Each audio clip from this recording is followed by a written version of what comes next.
ஐந்து கரத்தோனை போற்றி, ஆணை முகத்தானை போற்றி, மூஷிக வாகனனை போற்றி, மூல பரம்பொருளை போற்றி, சித்தி புத்தி விநாயக பெருமானை போற்றி. குருவே சரணம். இணையத்தால் இணைய எங்களுக்கு வணக்கம். இது மார்ச் மாத ராசி பலன். மார்ச் மாதம்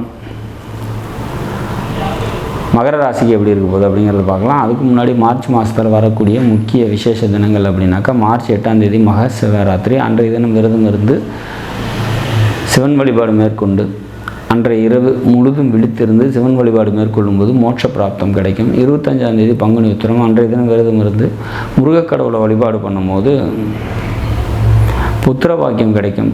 திருமணம் தொடர்பான பிரச்சனைகள் நீங்கும். பொருளாதாரம் நல்லாயிருக்கும். சரி, எப்படி இருக்க போது இந்த மார்ச் மாதம் மகர ராசிக்கு?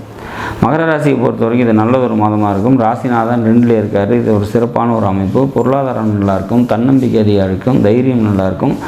இளைய சகோதரர்களால் நன்மைகள் ஏற்படும். பூமி இடம் சம்மந்தப்பட்ட ஆதாயம் கிடைக்கும் அப்படிங்கிற மாதிரியான ஒரு சுச்சுவேஷன். இந்த ராசியை பொறுத்த வரைக்கும் சனிதான் வந்து பார்த்திங்கனாக்கா ராசிநாதனாகவும் வர்றாரு, குடும்பாதிபதியாகவும் வர்றாரு. அவர் ஆட்சி பெற்ற நிலையில் இருக்கிறது ஓரளவுக்கு நன்மையை தரும்.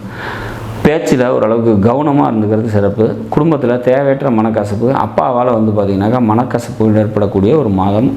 எழுத்து, டாக்குமெண்டேஷன், கம்யூனிகேஷன் தொடர்பான தொழில் செய்கிறீங்கன்னா அதெல்லாம் நல்லாயிருக்கும். பூமி, ரியல் எஸ்டேட் சம்மந்தப்பட்ட தொழில் செய்கிறீங்க அப்படின்னா அதெல்லாம் முன்னேற்றமான ஒரு சூழ்நிலை நோக்கி போகும். எழுத்து, டாக்குமெண்டேஷன், கம்யூனிகேஷன், புரோக்கரேஜஸ் இவங்களுக்கெல்லாம் நல்லாயிருக்கும் அப்படிங்கிற மாதிரியான ஒரு அமைப்பு. சரி, இந்த மார்ச் மாதத்தை பொறுத்த வரைக்கும் உங்களுக்கு பொருளாதாரம் எப்படி இருக்கும் அப்படின்னா, பொருளாதாரத்தை தரக்கூடிய இந்த ராசிக்கு பொருளாதாரத்தை தரக்கூடிய கிரகம் 2 கிரகம். ஒன்று வந்து பார்த்திங்கன்னா சனி பகவான் 2ஆம் வீட்டின் அதிபதி, இன்னொன்று லாபாதிபதி அப்படின்னு சொல்லக்கூடிய செவ்வாய் பகவான். இப்போ அவங்க 2 பேரும் வந்து பார்த்திங்கனாக்கா ஒருத்தருக்கு ஒருத்தர் 2, 12 இருக்காங்க.